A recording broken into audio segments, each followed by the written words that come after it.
Dear students, welcome to Poonam commerce classes.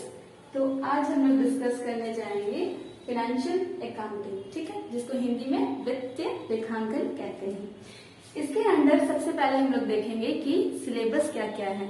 किसी भी चीज को करने के लिए सबसे पहले हमें उसके सिलेबस पे फोकस करना चाहिए कि क्या सिलेबस है, ठीक है, तभी हम उसको अच्छी तरह से कवर अप कर पाएंगे। तो सबसे पहले है हमारा फाइनेंशियल अकाउंटिंग के अंदर 5 यूनिट्स है जो कि हमें अपने एग्जाम के व्यू पॉइंट से कवर अप करने हैं, ठीक है। 5 यूनिट्स है। उसमें सबसे पहले है आपका थियोरेटिकल फ्रेमवर्क। थियोरेटिकल फ्रेमवर्क के अंदर हम लोग पढ़ेंगे इंट्रोडक्शन ऑफ अकाउंटिंग कि अकाउंटिंग है क्या, लेखांकन है क्या, ठीक है, इसमें क्या क्या प्रोसेसेस इन्वॉल्व है, उसके कैरेक्टरिस्टिक्स क्या क्या है, ठीक है, उसके मेरिट्स क्या है, उसके डीमेरिट्स क्या है, इन सारी चीजों को हम फोकस करेंगे। यानी इन डिटेल में हम समझेंगे कि अकाउंटिंग, जो हमारा अकाउंटिंग है वो है क्या, लेखांकन किसे कहते हैं, क्या है अकाउंटिंग, ठीक है। जब तक से किसी भी वर्ड का, टर्म का हम मीनिंग नहीं जान जाते, उसको फिर हम कैसे आगे पढ़ेंगे, ठीक है। तो सबसे पहले हम अकाउंटिंग का मीनिंग जानेंगे, उसके कैरेक्टरिस्टिक्स जानेंगे, फीचर्स जानेंगे, है ना, उसके मेरिट्स और डीमेरिट्स जानेंगे। उसके बाद सेकंड है आपका basic concept and conventions of accounting. Concept and convention में क्या होगा कि हम अकाउंटिंग के प्रिंसिपल्स को जानेंगे कि किन सिद्धांतों पर, किन प्रिंसिपल्स पे अकाउंटिंग जो है वो वर्क करता है, लेखांकन की जो भी प्रक्रिया है या फिर जो प्रोसेस है वो किस पे बेस्ड है ना। तो कुछ अजम्पशंस है, कुछ आपके कॉन्सेप्ट है, कन्वेंशंस है, जैसे कि आपका है गोइंग कंसर्न कॉन्सेप्ट। तो बहुत कुछ है इसमें, ये सारा हम डिटेल में पढ़ेंगे एक एक करके। आज सिर्फ एक इंट्रो ले रहे हैं कि क्या क्या हमें इस सिलेबस के अंदर कवर अप करना है।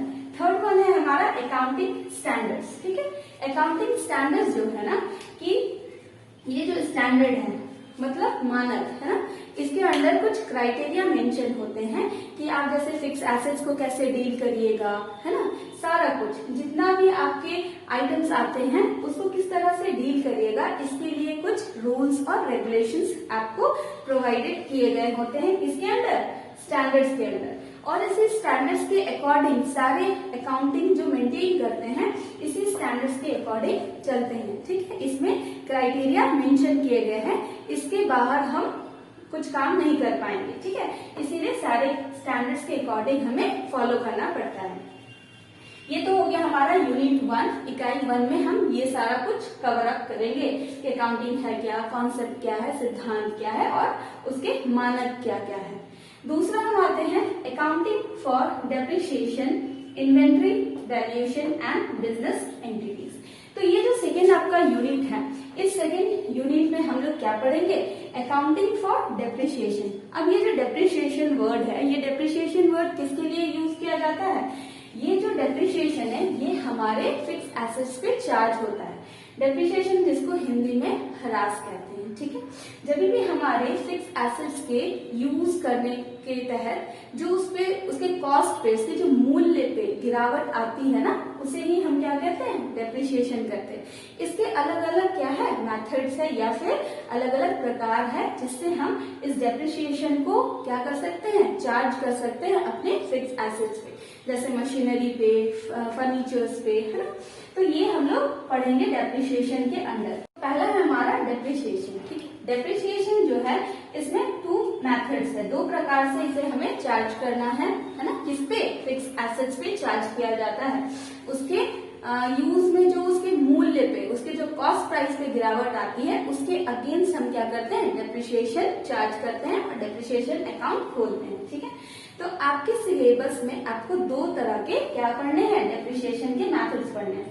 पहला आपका स्ट्रेट लाइन मेथड, जिसमें क्या होता है, जितना जो आपका डेप्रिसिएशन होगा वो ईयर टू ईयर क्या होगा, सेम होगा, फिक्स्ड होगा। इसीलिए इसे हम और एक नाम से जानते हैं, फिक्स इंस्टॉलमेंट मेथड। या तो आप इसे स्ट्रेट लाइन मेथड भी कह सकते हैं या फिर फिक्स इंस्टॉलमेंट मेथड भी कह सकते हैं। दूसरा है हमारा diminishing value method. Diminishing value method के अंदर क्या होता है, हमारा जो डेप्रिसिएशन का अमाउंट होता है इट विल डिफरेंट, अलग अलग अमाउंट हो सकता है, क्योंकि ये जो डिमिनिशिंग वैल्यू मेथड है ये हमेशा हमारे रिड्यूस्ड वैल्यू पे चार्ज होता है। जैसे कि फर्स्ट ईयर में हमारा क्या है, कोई कॉस्ट 5000 का है, अब उस पर डेप्रिसिएशन 1000 का चार्ज हुआ तो वो 4000 का हो गया। अब जो नेक्स्ट ईयर डेप्रिसिएशन चार्ज होगा वो 5 पे नहीं 4 पे चार्ज होगा, 4000 पे चार्ज होगा। ठीक है, तो इस तरह से डिमिनिशिंग, इसको हम लोग और डिटेल में पढ़ेंगे अपने नेक्स्ट क्लासेस में। ठीक है, आज सिर्फ हम लोग क्या है, इंट्रो ले रहे हैं कि क्या क्या पढ़ना है। ठीक है, उसके बाद है वैल्यूएशन ऑफ इन्वेंट्री। इन्वेंट्री यानी कि हमारा स्टॉक हो गया, है ना, हमारा रॉ मटेरियल। इसमें 3 चीजें आती हैं आपकी, एक तो है आपका रॉ मटेरियल, दूसरा है आपका good in process and third है आपका फिनिश्ड गुड। ठीक है, तो जब भी कोई कंपनी स्टार्ट होती है तो इसके तहत हमें क्या की जरूरत पड़ती है, रॉ मटेरियल की, फिनिश्ड गुड्स की, गुड्स इन प्रोसेस की, यानी कि टोटल मिला के ओवरऑल कहा जाए तो हमें इन्वेंट्री की जरूरत पड़ती है। ठीक है, तो इसके सारे जितने भी अकाउंट्स खुलते हैं, बुक्स ऑफ अकाउंट्स बनते हैं, ये सारा हम लोग डिटेल में डिस्कस करेंगे बाद में। ये सिर्फ एक आपका क्या है, एक जस्ट फ्रेमवर्क है, ओवरलुक है सिलेबस का। ठीक है, जिसमें हम देख रहे हैं क्या क्या हमें पढ़ना है। थर्ड वन है accounting for non corporate business entities. ठीक है, कॉर्पोरेट बिजनेस एंटिटीज कौन होते हैं, जो वर्क करते हैं ओनली फॉर प्रॉफिट मोटिव। यहाँ पे आपको क्या पढ़ना है, non corporate business entities. Non corporate means ऐसी संगठन, ऐसी ऑर्गेनाइजेशन या फिर ऐसी एंटिटीज जो किसके लिए वर्क करती हैं, जो प्रॉफिट के लिए वर्क नहीं करती, वो सोसाइटी के लिए वर्क करती है, सोशल वेलफेयर के लिए वर्क करती है। ठीक है, यहाँ तक क्लियर है सबको। तो थर्ड यूनिट देखेंगे हम लोग। थर्ड यूनिट में क्या लिखा है हमारा, accounting for hire purchase, installment and royalty. ठीक है, तो यहाँ पे सबसे पहले हम लोग क्या फोकस करेंगे, हायर के ऊपर। ठीक है, हायर परचेज क्या सिस्टम होता है। ठीक है, हायर परचेज में क्या एंट्रीज होती है, इसके अकॉर्डिंग हम सामान को कैसे खरीदते हैं। ठीक है, हमारा जो एसेट्स है उसको हम कैसे खरीदते हैं। हायर परचेज में हम लोग जनरली क्या करते हैं, इंस्टॉलमेंट के बेस पर, यानी कि सबसे पहले हम डाउन पेमेंट कर देते हैं किसी भी गुड्स या किसी भी एसेट्स का।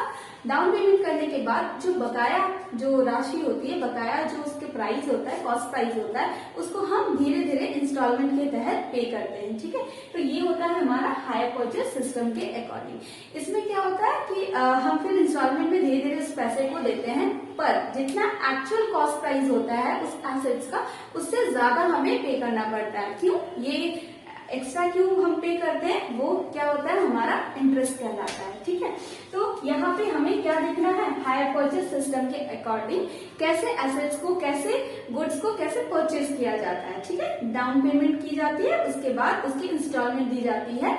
उसमें इंस्टॉलमेंट में क्या रहता है, हमारा इंटरेस्ट भी इंक्लूडेड रहता है। ठीक है, तो यहाँ पे वेरियस जर्नल एंट्रीज देखेंगे in the books of hire vendor and hire purchaser. ठीक है, यहाँ पे सेलर के अकाउंट्स में बुक्स ऑफ अकाउंट बनेंगे और परचेजर के भी अलग। ठीक है, अलग अलग बुक्स ऑफ अकाउंट्स बनेगा, परचेजर में भी और सेलर में भी। ये सारा हम हायर एंड परचेज सिस्टम के अंडर देखेंगे। उसके बाद हमारा था इंस्टॉलमेंट, है ना। इंस्टॉलमेंट सिस्टम के अंडर में हम देखेंगे किस तरह से इंस्टॉलमेंट में हमें पेमेंट करना पड़ता है किसी भी गुड्स को परचेज करने के लिए, है ना। उसके बाद थर्ड है हमारा रॉयल्टी।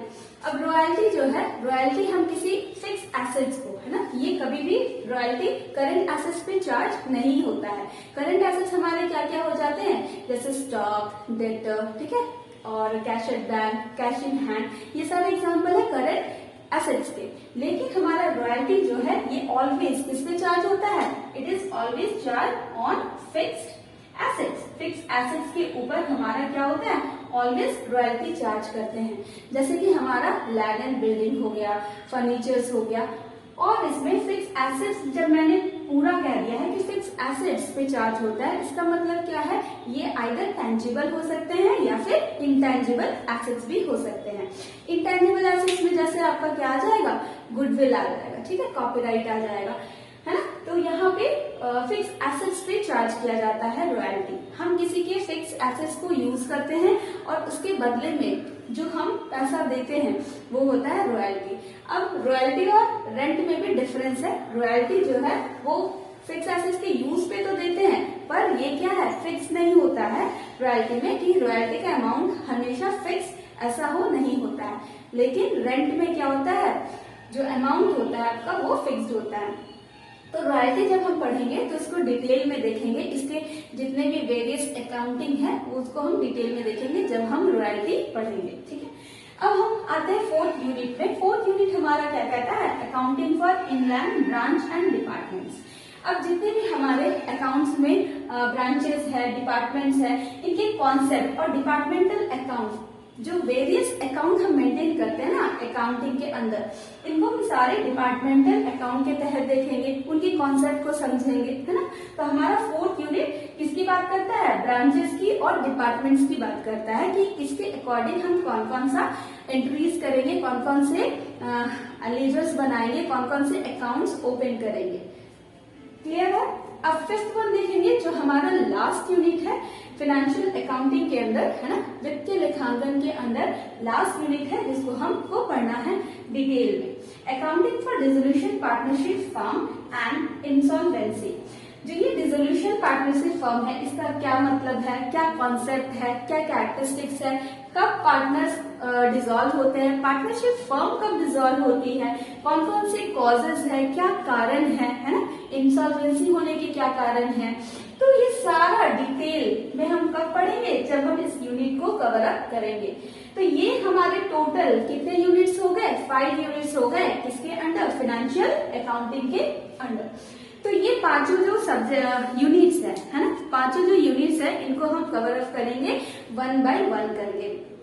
तो नेक्स्ट क्लास में हम सबसे पहले क्या करेंगे, थ्योरेटिकल फ्रेमवर्क को कंप्लीट करेंगे, जो हमारा थ्योरेटिकल पोर्शन है, जिसमें सबसे पहले हम अकाउंटिंग का मीनिंग जानेंगे, उसके कैरेक्टरिस्टिक्स पे फोकस करेंगे कि क्या है इसके अंडर, क्या क्या एंट्रीज होती है, क्या प्रोसेस है, क्या उसका प्रक्रिया है, क्या लाभ होगा उससे, है ना। अकाउंटिंग हम मेंटेन करेंगे तो क्या हमें बेनिफिट्स मिलेगा, क्या नुकसान हो सकता है, उसके सारे कॉन्सेप्ट को हम पहले अच्छे से क्लियर करेंगे। उसके बाद फर्दर हम क्या करेंगे, सारे अकाउंट्स पे फोकस करेंगे। तो एक एक यूनिट करके हम यूनिट वाइज इसको धीरे धीरे कवर अप करेंगे, इन डिटेल्स में हम पढ़ेंगे। ओके, तो नेक्स्ट क्लास में हम मिलेंगे और नेक्स्ट क्लास में हम डिस्कस करेंगे theoretical framework under financial accounting. So that's all for today's. Thank you students.